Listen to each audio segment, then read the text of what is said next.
দেখো কতটা বরবটি আমরা তুলে নিয়েছি গাছ থেকে।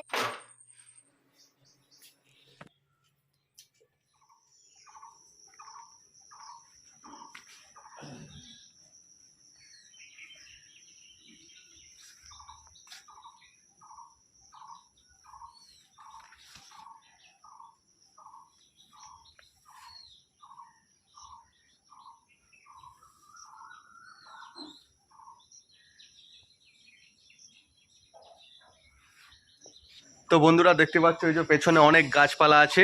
তো বাড়িতে আমি বরবটি গাছ বসিয়েছি, কুমড়ো গাছ, লাউ গাছ, শসা গাছ, অনেক ধরনের গাছ বসিয়েছি। তো আজকে আমরা এই বরবটি গাছ থেকে বরবটি তুলে আজকে বরবটি রান্না করব। তো সেটাই তোমাদেরকে দেখাবো বন্ধুরা। তো চলো বরবটি তোলা যাক।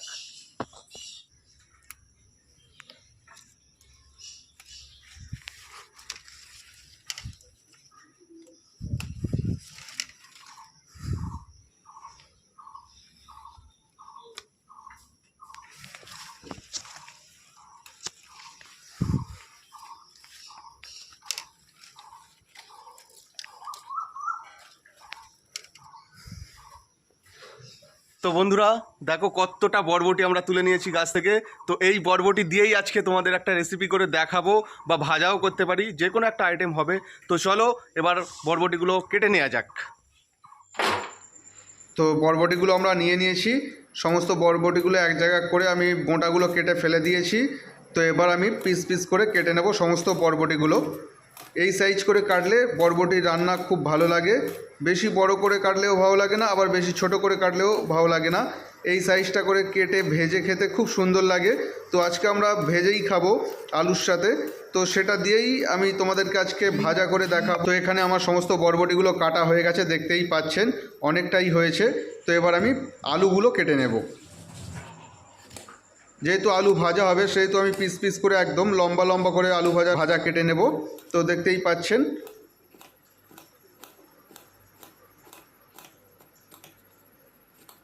কারণ শুধু বরবটি ভাজা ভালো লাগে না, বরবটির সাথে একটু আলু ভাজা একসাথে করলে আলু আর বরবটি দুটো একসাথে খুব সুন্দর লাগে খেতে।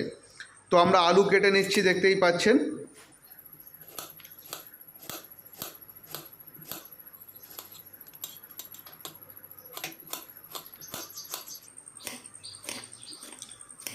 সমস্ত আলুগুলো আমার পিস পিস করে কাটা হয়ে গেছে। এবার সমস্তগুলো আমরা তুলে নেব একটা চুবড়িতে, তুলে আর জলে ধুয়ে নেব। তো বরবটিগুলো সমস্তটা আমরা তুলে নিলাম, নিয়ে আলুটাও তুলে নিলাম একটা বাটিতে। তো তোলা হয়ে গেছে বন্ধুরা। এবার আমরা জলে ধুয়ে নিচ্ছি, বরবটিটা জলে ধুয়ে নিচ্ছি, আলুটাও জলে ধুয়ে নিচ্ছি। ধুয়ে না নিলে খেতে কিন্তু গালে বালি কিচকিচ করতে পারে। তো কড়াই বসিয়ে দিলাম, এবার জল ঢেলে দিলাম পরিমাণ মতো সেদ্ধ হওয়ার জন্য। বরবটি না সেদ্ধ করলে কিন্তু ভাজা করা যাবে না। তো সেহেতু কিন্তু আমি বরবটিটা গরম জলে ফুটিয়ে নিলাম, ফুটে উঠেছে। তো এবার আমরা কি করব, একটু হলুদ দিয়ে দেব, আর দিয়ে দেবো একটু লবণ। এই দুটো একসাথে এবার একটু ঘেঁটে দেব। লবণ দিলে খুব তাড়াতাড়ি সেদ্ধ হয়। তো লবণ দিয়ে দিলাম, একটা ঢাকা চাপা দিয়ে দেবো 5 থেকে 7 মিনিটের জন্য। এবার আলুগুলো নুন হলুদ মাখিয়ে নেব বন্ধুরা। তো নুন হলুদ মাখানো হয়ে গেছে। এবার কি করব, এবার থালাটা খুলে ওই সেদ্ধ হওয়া বরবটিটা আমরা জলটা ঝেড়ে নেব। আবার কড়াই বসিয়ে দিলাম, ওই কড়াইতে তেল দিয়ে দেব, সাদা তেল। লঙ্কা কুচি দিয়ে দেবো, শুকনো লঙ্কা দিয়ে একটু কড়াইতে গরম করে নেব তেলটা।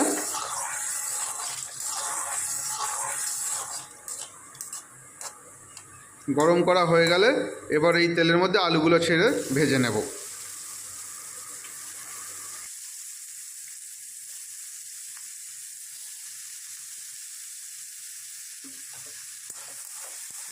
আলুটা যাতে তাড়াতাড়ি ভাজা হয় তার জন্য আমরা থালা চাপা দিয়ে দেব।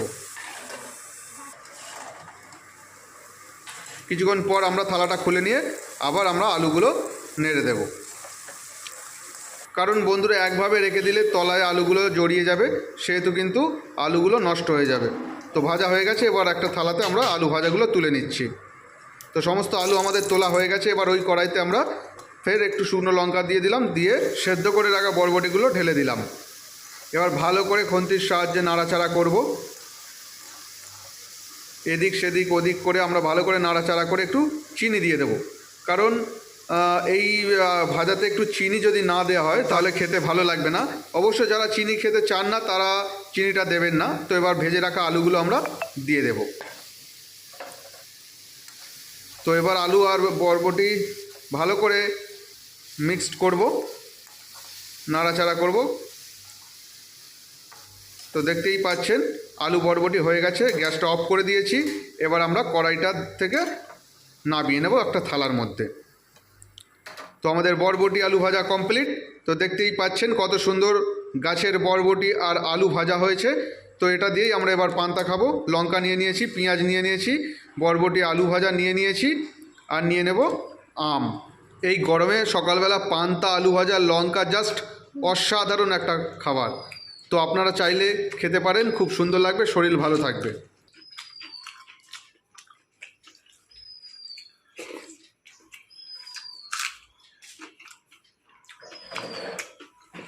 বন্ধুরা,